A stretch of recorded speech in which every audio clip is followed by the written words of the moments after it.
Assalamu alaikum students. We are in week 7 and our topic is enhanced ERD. It's also called extended ERD. EERD, Enhanced Entity Relationship Diagram or Extended ER Model. आपको पता है हमने पहले previously ER model पढ़ा है, ER की case studies भी की हैं, एनालिसिस से हमने ईआर डायग्राम बनाई थी, उसके कंस्ट्रक्ट्स पढ़े थे, उसको कैसे नोटेशन उसकी पढ़ी थी. Now topic is enhanced ERD, it's also called extended ERD और ईईआरडी आपको कहीं पे नजर आए तो that's mean enhanced ERD. These are some outlines which we have to study in this topic. Why we have to develop or construct an enhanced ERD or extended ERD, and then concepts used in the, जैसे हमने ERD के concepts constructs पढ़े थे, इसी तरीके से यहाँ पे जो concepts या constructs आएंगे वो क्या हैं. तो why and what is enhanced ERD.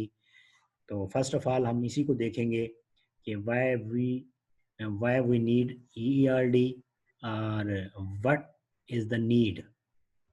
Then we have to define कि actually ERD होती क्या है. बेसिकली तो ये जो नीचे आपके पास कंसेप्ट्स आ रहे हैं ये वाले, इन कंसेप्ट्स की मौजूदगी में जो ERD होगी वो आपकी इनहांस ERD होगी. सो व्हाई EERD, इसको समझने के लिए की ज़रूरत क्यों है EERD की. We have to understand the following. जो सिनेरियो है, ये सिचुएशन है, इस सिचुएशन को देखें. अगर हम आप अज्यूम करें हमारे पास एक एनालिसिस गिवन है और वो एनालिसिस क्या है, हमारे पास कोई ऑर्गेनाइजेशन है, organization has employees and for employee we have to store employee ID, employee name, employee age, employee salary, hourly rate, visit rate, contact have to be stored. इसको हम स्टोर करना चाहते हैं. तो अगर इस सिचुएशन को मॉडल करें आपने प्रीवियस नॉलेज के ऊपर, जो हमने ER मॉडल पढ़ा था उसकी बेस पे से मॉडल करें तो अच्छा, इसमें जो सिचुएशन है, कंडीशन है, वो क्या है.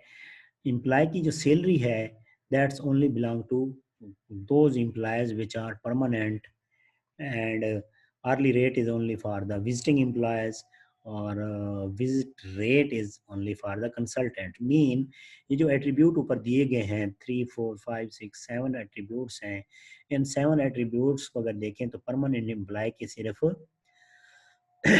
5 एट्रीब्यूट्स होंगे. एम्प्लॉय आईडी, नेम, एज और सैलरी, कंटैक्ट नंबर. सिमिलरली जो विजिटिंग एम्प्लॉय होंगे उसकी क्या होगी, आर्ली रेट तो होगा लेकिन एम्प्लॉय सैलरी और विजिट रेट नहीं होगा, और कंसल्टेंट के विजिट रेट तो होगा और ये दो एट्रीब्यूट्स नहीं होंगे. तो ये सिचुएशन है. सॉरी, अगर ये सिचुएशन आप मॉडल कर रहे हो तो कैसे मॉडल करेंगे, वो कुछ ऐसे मॉडल होगा. हमारे पास दो ऑप्शन है. एक ऑप्शन मैंने आपको बताया, ये वाला ऑप्शन है. तो अगर ये इस ऑप्शन के तहत के रूल को हम वही ERD कि आपके पास जो एम्प्लॉय है, एम्प्लॉय की हमने क्या बना ली, एंटिटी बना ली, बाकी सारे आपके क्या बन गए, एट्रीब्यूट बन गए. ये आईडी आपकी प्राइमरी की है, ये यहाँ पे अज्यूम किया गया है. तो अगर हम इसको देखें तो देखते हैं इसमें प्रॉब्लम क्या है. इसमें प्रॉब्लम देखें, अगर अगर आपको इसको एग्जैक्टली ऐसे ही एम्प्लॉय एक टेबल बना दिया और उसमें ये साथ के साथ एट्रीब्यूट हमने रख दिए. अब इमेजिन करें कि Ali is a permanent employee. If he is permanent employee, then he have salary, but there is no visit rate or hourly rate. But यहाँ पे हम क्या करेंगे, null store कर देंगे. But space is occupied. Space is occupied. Similarly, Ahmed is consultant, so he has no salary or hourly rate. तो यहाँ पे भी आपकी एक जगह ऑक्यूपाई हो रही है. तो आपके पास थाउजेंड्स ऑफ एम्प्लॉयज हैं जिनकी डिफरेंट कैटेगरीज हैं, तो हर एक के लिए ये क्या होगा, दोनों का डिफरेंट होगा. तो इसी सिचुएशन को हम एक और तरह से भी मॉडल कर सकते हैं. सपोज करें हमने इसको मॉडल ही अलहदा किया है, हमने कंसल्टेंट की एक अलहदा से एंटिटी बना दी है, विजिटिंग एम्प्लॉय की एक अलहदा से बना दी है और परमानेंट एम्प्लॉय की अलहदा से तीन तीन सिचुएशंस कर दी हैं। तो इसी तरीके से जब आप इसे मॉडल करेंगे तो 3 टेबल्स बनेंगे। इसमें इशू ये होगा कि आपको अलहदा से क्या करना पड़ेगा, आप जब कंसल्टेंट डिफाइन कर रहे होंगे तो ई name, age, ID, contact define करेंगे। तो जब विजिटिंग एम्प्लॉय डिफाइन करने जाएंगे तो फिर ये चीज़ें दोबारा से जो डिफाइन की हुई हैं वो दोबारा से फिर डिफाइन करनी पड़ेंगी। परमानेंट एम्प्लॉय के लिए जब जाएंगे तो फिर से डिफाइन करनी पड़ेंगी। सपोज करें आपने अलहदा डिफाइन कर दिए हैं और फिर क्या होता है, आपने अलग-अलग डाटा स्टोर कर दिया है। एक एम्प्लॉय आपका जो परमानेंट एम्प्लॉय है वही आपका विजिटिंग एम्प्लॉय भी है। जब आप डाटा अपना परमानेंट एम्प्लॉय का डाटा स्टोर करेंगे, विजिटिंग एम्प्लॉय का डाटा स्टोर करने जाएँगे तो उसी एम्प्लॉय, सपोज़ करें अर्ली परमानेंट एम्प्लॉय भी है और वही सेम टाइम पे क्या है, विजिटिंग एम्प्लॉय भी है। आप उसका डाटा इस टेबल में भी स्टोर करेंगे, फिर इस टेबल में भी स्टोर करेंगे तो डुप्लीकेशन आएगी और आपको पता है डुप्लीकेशन का जो डिसएडवांटेज है वो क्या है। जब भी डुप्लीकेशन आती है तो इनकंसिस्टेंसीज के चांसेस होते हैं। इनकंसिस्टेंसीज के चांसेस होते हैं तो सिस्टम की इंटेग्रिटी थ्रेट होती है, इंटेग्रिटी लो होने के चांसेस होते हैं। तो ये दोनों ऑप्शन कुछ सूटेबल नहीं लग रहे। ऑप्शन वन में जो है आपके पास मेमोरी वो हो रही है और यहाँ पे आपके पास क्या हो रहा है। तो दैट्स द नीड कि हमारे पास कुछ और कंस्ट्रक्ट होने चाहिए जो इसको क्या करें। So there is need to extend the ERD. ERD जो आपने पढ़ी थी, जो हमने मॉडल की, उसमें कोई न्यू कंसेप्ट इन्हांस करें, कुछ इस तरीके से इन्हांस करें कि ये जो लिमिटेशंस हैं ये क्या हो जाए, ओवरकम हो जाए।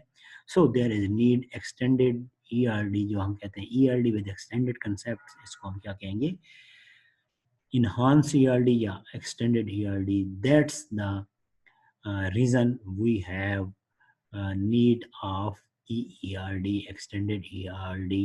तो ये हमारे इस क्लिप में या इस वीडियो में हमने एक्चुअली डिस्कस की है कि हमारे पास नीड क्या है, why we need extended ERD, क्यों हमें चाहिए।